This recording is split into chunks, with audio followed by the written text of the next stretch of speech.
บ้านดงล้านค่ำกลุ่มดงล้านค่ำไต่ลักที่17จัดงานบุญประเพณีที่ติดพันกับการแห่พระเวทพระไตรปิฎกฉบับภาษาลาววันที่11มีนาคม2026องค์การปกครองบ้านดงล้านค่ำคุงดงล้านค่ำไต่ลักที่17เมืองสนะสมบูรณ์ได้มีความสามัคคีพร้อมเพรียงกันจัดงานบุญประเพณีประจำปี2026ติดพันกับพิธีแห่หนังสือพระไตรปิฎกฉบับภาษาลาวขึ้นอย่างมีบรรยากาศคึกคืนพิธีโดยเริ่มจากขบวนแห่หนังสือพระไตรปิฎกขบวนแห่ของการนำเมืองขบวนแห่ขององค์การจัดตั้งบ้านพร้อมด้วยพ่อแม่ประชาชนภายในบ้านขบวนฟ้อนศิลปะวรรณคดีของอ้ายเอ๋ยน้องสหพันธ์แม่หญิงบ้านซึ่งเริ่มต้นแต่จุดทางเข้าบ้านแคมเส้นทางหลวงแห่งศาสตร์เลขที่13ไต่เข้าไปหาวัดแสงสว่างรัตนารามคุมดงล้านค่ำไต่ลักที่17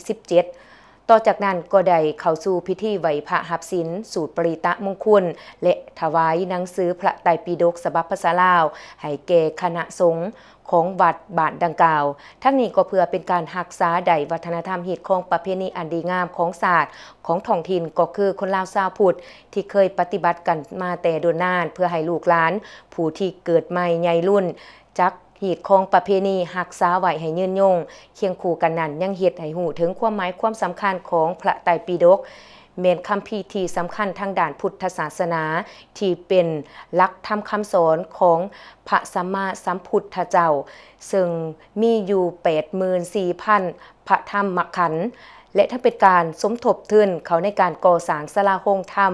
วัดแสงสว่างรัตนารามคุงดมล้านค่ำลัก17หลังใหม่ที่ยังบ่ทันสำเร็จอีกด้วย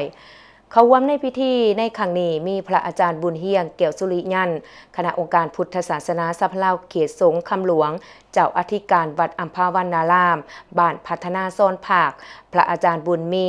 ปะสันนะมาโนเจ้าอธิการวัดเสียงสว่างรัตนารามคุม